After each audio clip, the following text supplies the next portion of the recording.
Les vacances són sagrades, eh? Has dit vacances? Sí, he dit vacances, sí. Les vacances, sí. Les vacances s'han de...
Ja l'anava a ballar. Ja tenia estar arrencada, però...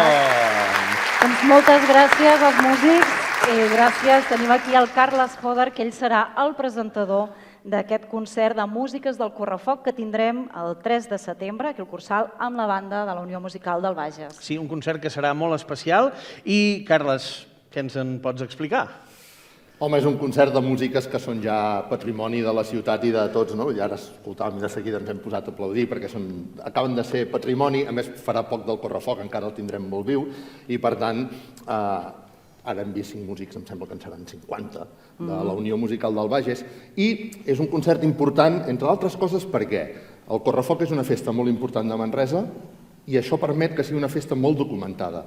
La Unió Musical del Bages ha fet un esforç enorme per tenir documentada tota aquesta música, que si no va arribar a un punt que gairebé es perdia, i gràcies al treball que ha fet la Unió Musical del Bages, doncs ara ja s'ha convertit en patrimoni. I a més estarà acompanyat de fotografies, durant el concert veurem fotografies inèdites, fotografies que no s'han vist mai del Correfoc, del Genís Sáez, que ha fet la feinada de fotografiar tots els correfocs i des d'angles inèdits, que ni ens imaginem. I per tant tot això fa que sigui un concert molt especial més enllà de les músiques. Doncs jo crec que ens has fet venir ganes de venir el 3 de setembre a ballar des de la butaca. El 3 de setembre a gaudir-ho, ja ho sabeu.